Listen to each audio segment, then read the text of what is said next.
Yesaya 56 sampai 57, Kolose 1 ayat 15 sampai 2 ayat 5, Mazmur 80, Amsal 2 ayat 10 sampai 22.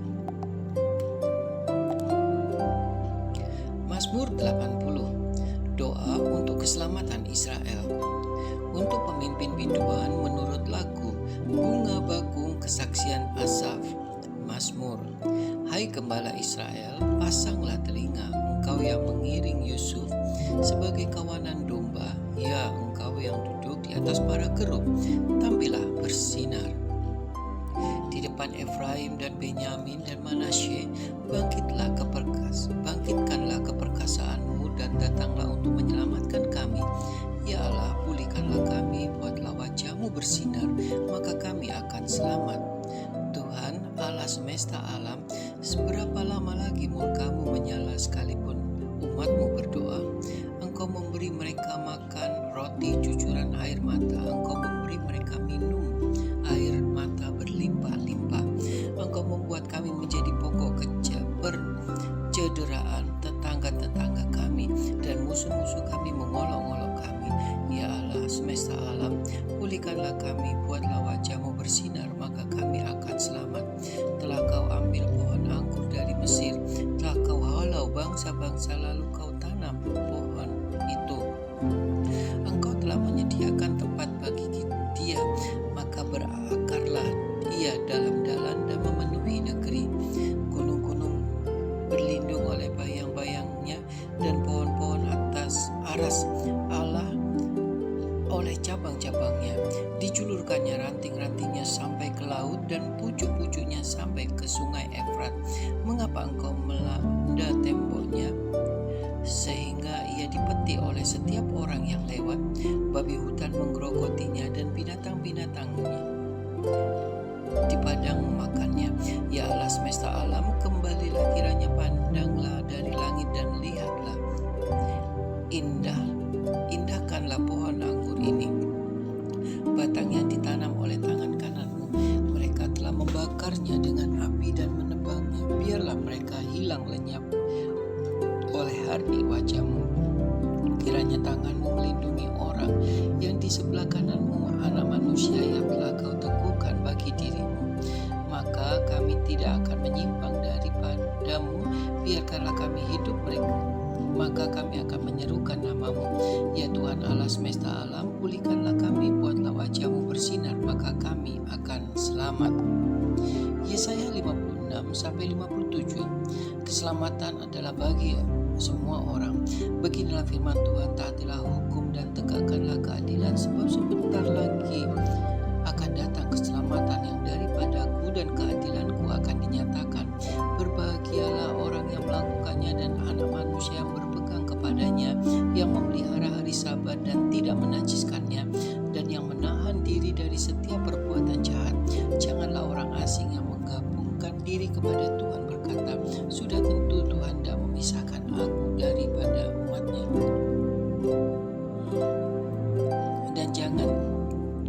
Dan janganlah orang kebiri berkata, sesungguhnya aku ini pohon yang kering.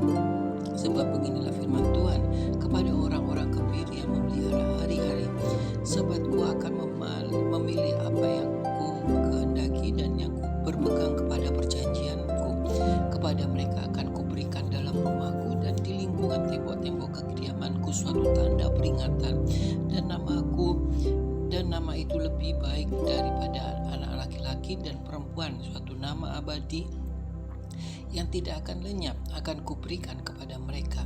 Dan orang-orang asing yang menggabungkan diri kepada Tuhan untuk melayani Dia, untuk mengasihi nama Tuhan dan untuk menjadi hamba-hambanya, semuanya yang memelihara hari Sabat dan tidak menajiskan, dan yang berpegang kepada perjanjianku, mereka akan kubawa ke gunungku yang kudus, dan akan kuberi kesukaan di rumah doaku. Aku akan berkenan kepada korban-korban bakaran dan korban-korban sembelihan mereka yang dipersembahkan di atas mezbahku, sebab rumahku akan disebut rumah doa bagi segala bangsa. Demikianlah firman Tuhan Allah yang menghimpun orang-orang Israel, dan yang terbuang, aku akan menghimpunkan orang kepadanya lagi sebagai tambahan kepada orangnya yang telah terhimpun. Pemimpin-pemimpin yang fasik, hai segala binatang di padang, hai segala binatang di hutan, datanglah untuk makan. Sebab pengawal-pengawal umatku adalah orang-orang buta. Mereka semua tidak tahu apa-apa. Mereka semua adalah anjing-anjing bisu, tidak tahu menyala. Mereka berbaring melamun dan suka tidur saja. Anjing-anjing pelahap yang tidak tahu kenyang, dan orang-orang itulah gembala-gembala yang tidak dapat mengerti. Mereka semua mengambil jalannya sendiri, masing-masing mengejar laba, tiada yang terkecuali. Datanglah, kata mereka, aku akan mengambil anggur, baiklah kita minum arak banyak-banyak. Besok akan sama seperti hari ini dan lebih hebat lagi.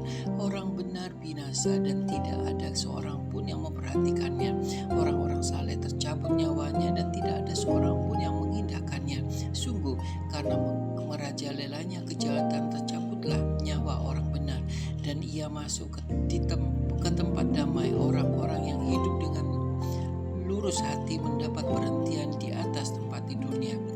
Tetapi kamu mendekatlah, kamu kemari, hai anak-anak dari perempuan-perempuan Sihir, hai keturunan orang yang berzina dan perempuan Sunda. Tetapi siapakah kamu berkelekar, terhadap siapakah kamu melontarkan kata-kata yang bukan-bukan dan mengejeknya? Bukankah kamu ini anak-anak pemberontak, keturunan pendusta? Hai orang-orang yang terbakar oleh hawa nafsu dekat pohon-pohon keramat, di bawah setiap pohon yang rimbun. Hai orang-orang yang menyembelih anak-anak dan di lembah-lembah, di dalam celah-celah bukit batu, penyembah berhala sebagai penzinahan. Padamu hanya ada batu licin dari sungai, dan hanya itu sajalah yang ditentukan bagimu. Kepada mereka juga engkau menunjukkan korban curahan dan mempersembahkan korban sajian. Masakan aku sabar akan hal itu? Engkau menaruh pertiduranmu di atas gunung yang tinggi dan menjulang, dan ke atas gunung itu juga engkau naik untuk mempersembahkan korban sembelihan. Engkau telah menaruh lambang berhalamu di ambang pintu masuk rumahmu. Ya, engkau telah meninggalkan aku dan menelanjangi dirimu. Engkau telah menaiki pertiduranmu dan telah melebarkannya. Engkau telah mengadakan janji dengan beberapa orang yang kau ingini untuk tidur bersama-sama mereka, dan engkau memandangi lingkar. Engkau datang menghadap Molok dengan membawa minyak dan banyak-banyak wangi-wangian. Engkau menyuruh duta-dutamu pergi sampai jauh dan sampai ke bawah ke dunia orang mati. Oleh perjalananmu yang jauh engkau sudah letih lesu, tetapi engkau tidak berkata, tidak ada harapan. Engkau mendapat kekuatan yang baru, dan sebab itu engkau tidak menjadi lemah. Kepada siapa gerangan engkau gentar dan takut sehingga engkau berdusta dan tidak mengingat apa atau memberi perhatian kepadamu?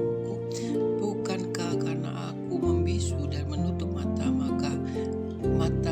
maka engkau tidak takut kepadaku? Aku akan menyebutkan kesalehanmu dan segala perbuatanmu, tetapi semuanya itu tidak akan berguna bagimu. Apabila engkau berteriak, biarlah berhalamu melepaskan engkau.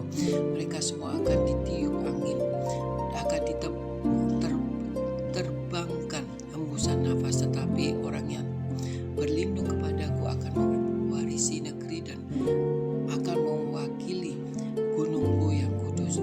Kata-kata penghiburan. Ada yang berkata, bukalah, persiapkanlah jalan, angkatlah batu sandungan dari jalan umatku. Sebab beginilah firman yang maha tinggi dan yang maha mulia, yang bersemayam untuk selama-lamanya dan yang maha kudus namanya. Aku bersemayam di tempat tinggi dan di tempat kudus, tetapi juga bersama-sama orang yang remuk dan rendah hati, untuk menghidupkan semangat orang-orang yang rendah hati dan untuk menghidupkan hati orang-orang yang remuk. Sebab bukan untuk selama-lamanya aku hendak berbantah, dan bukan untuk seterusnya aku hendak murka, supaya semangat mereka jangan lemah lesu di hadapanku.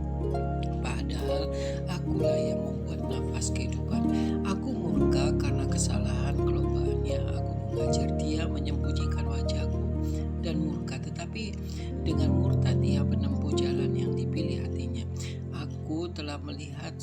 jalannya itu. Tetapi aku akan menyembuhkannya dan akan menuntun dia dan akan memulihkan dia dengan penghiburan. Juga pada bibir orang-orang yang berkabung, aku akan menciptakan puji-pujian damai, damai sejahtera bagi mereka yang jauh dan bagi mereka yang dekat. Firman Tuhan, aku akan menyembuhkan dia. Tetapi orang-orang fasik adalah seperti laut yang berombak-ombak, sebab tidak dapat tetap tenang dan arusnya menimbulkan sampah dan lumpur. Tiada damai bagi orang-orang fasik itu. Firman Allahku. Kolose 1 ayat 15-2-5. Keutamaan Kristus. Ia adalah gambar Allah yang tidak kelihatan, yang sulung lebih utama dari segala yang diciptakan. Karena di dalam Dialah telah diciptakan segala sesuatu yang ada di surga dan yang ada di bumi, yang kelihatan, yang tidak kelihatan, baik singgasana maupun kerajaan, baik pemerintah maupun penguasa. Segala sesuatu diciptakan oleh Dia dan untuk Dia. Ia ada terlebih dahulu dari segala sesuatu, dan segala sesuatu ada di dalam Dia. Ialah kepala tubuh, yaitu jemaat. Ialah yang sulung yang pertama bangkit dari antara orang mati, sehingga ia yang lebih utama dalam segala sesuatu. Karena seluruh kepenuhan Allah berkenan diam di dalam Dia, dan oleh Dialah ia memperdamaikan segala sesuatu dengan dirinya, baik yang ada di bumi maupun yang ada di surga, maupun ia mengadakan perdamaian untuk darah salib Kristus. Juga kamu yang dahulu hidup jauh dari Allah dan yang memusuhinya dalam hati, yang pikirannya seperti yang nyata dari perbuatanmu yang jahat, sekarang diperdamaikannya di dalam tubuh jasmani Kristus oleh kematiannya, untuk menempatkan kamu kudus dan tak bercela dan tak bercacat di hadapannya. Sebab itu kamu harus berteguh dalam iman, sebab teguh dan tidak terguncang, dan jangan mau digeser dari pengharapan Injil yang telah kamu dengar dan yang telah dikabarkan di seluruh alam di bawah langit, yang aku ini Paulus telah menjadi pelayan dan penderitaan Paulus. Sekarang aku bersuka cita bahwa aku boleh menderita karena kamu, dan menggenapkan dalam dagingku apa yang kurang pada penderitaan Kristus untuk tubuhnya, yaitu jemaat. Aku telah menjadi pelayan jemaat itu sesuai dengan tugas yang dipercayakan Allah kepadaku, untuk meneruskan firman-Nya dengan sepenuhnya kepada kamu, yaitu rahasia tersembunyi dari abad ke abad dan dari turunan ke turunan, tetapi yang sekarang dinyatakan oleh orang-orang kudusnya. Kepada mereka Allah mau memberitahukan betapa kaya dan mulianya rahasia itu di antara bangsa-bangsa lain, yaitu Kristus ada di tengah-tengah kamu. Kristus yang adalah pengharapan dan kemuliaan. Dialah yang kami beritakan apabila tiap-tiap orang kami nasihati dan tiap-tiap orang kami ajari dalam segala hikmat, untuk memimpin tiap-tiap orang kepada kesempurnaan dalam Kristus. Itulah yang kuusahakan dan kugumulkan dengan segala tenaga sesuai dengan kuasanya, dan yang bekerja dengan kuat di dalam aku. Karena aku mau supaya kamu tahu betapa beratnya perjuangan yang kulakukan untuk kamu dan untuk mereka yang di Laodikia, dan untuk semuanya yang belum mengenal aku pribadi, supaya hati mereka terhibur dan mereka bersatu dalam kasih, sehingga mereka memperoleh segala kekayaan dan keyakinan, pengertian dan mengenal rahasia Allah, yaitu Kristus. Sebab di dalam Dialah tersembunyi segala harta berkat dan pengetahuan. Hal ini kukatakan supaya jangan ada yang memperdaya kamu dengan kata-kata yang indah. Sebab meskipun aku sendiri tidak ada di antara kamu, tetapi dalam roh aku bersama-sama dengan kamu, dan aku melihat dengan sukacita tertib hidupmu dan keteguhan imanmu dalam Kristus. Amsal 2 ayat 10-22. Karena hikmat akan masuk ke dalam hatimu, dan pengetahuan akan menyenangkan jiwamu. Kebijaksanaan akan memelihara engkau, kepandaian akan menjaga engkau, supaya engkau terlepas dari jalan yang jahat, dari orang yang mengucapkan tipu muslihat, dari orang yang meninggalkan jalan yang lurus dan menempuh jalan yang gelap, yang bersuka cita melakukan kejahatan, bersorak-sorak karena tipu muslihat yang jahat, yang berliku-liku jalannya dan yang sesat perilakunya, supaya engkau terlepas dari perempuan jalang dan perempuan yang asing, yang licin perkataannya, yang meninggalkan teman hidup masa mudanya dan melupakan perjanjian Allahnya. Sesungguhnya rumahnya hilang tenggelam ke dalam maut, jalannya menuju ke arwah-arwah. Segala orang yang datang kepadanya tidak balik kembali dan tidak mencapai jalan kehidupan. Sebab itu tempuhlah jalan orang baik Dan peliharalah jalan-jalan orang benar, karena orang jujurlah akan mendiami tanah, dan orang yang tidak bercelalah yang akan tetap tinggal di situ. Tetapi orang fasik akan dipunahkan dari tanah itu, dan pengkhianat akan dibuang dari situ. Menuntut hikmat Tuhan, Amsal 2 ayat 11 sampai 12. Kebijaksanaan akan memelihara engkau, kepandaian akan menjaga engkau supaya engkau terlepas dari jalan yang jahat, dari orang yang mengucap tipu muslihat. Hikmat berkaitan erat dengan kebijaksanaan, kepandaian, kemampuan untuk mengerti atau memahami sesuatu. Hikmat adalah pemberian Tuhan diberikan kepada umat yang Ia ciptakan segambar dan serupa dengan ciptaan Allah. Sayang sekali kalau kita amati di sekitar kita ada orang yang gagal, terjerumus dalam kejahatan, bertindak serampangan, atau salah kaprah lantaran falsafah hidup menjadi dasar dalam melakukan sesuatu. Justru Amsal 2 adalah faedah daripada menuntut hikmat Tuhan. Menuntut berarti meminta dengan keras supaya diberikan, berusaha untuk mencapai suatu tujuan. Kenapa kita harus berusaha menuntut hikmat Tuhan? Manfaatnya sangat besar dalam hidup kita. Memiliki hikmat Tuhan berarti memiliki pikiran Kristus. Ketika kita memiliki pikiran Kristus, dengan sendirinya kita pasti hidup selaras firman Tuhan. Memiliki hikmat Tuhan juga berarti memiliki akal budi yang diperbaharui, sehingga kita mempunyai kedewasaan berpikir dan tidak memandang sesuatu benar atau salah menurut perspektif dunia. Pasal 2 ini menekankan tentang 3 hal berkenaan dengan hidup hikmat Tuhan. Hikmat Tuhan membuat kita bertindak jujur. Firman Tuhan katakan Tuhan menyediakan pertolongan bagi orang-orang yang jujur.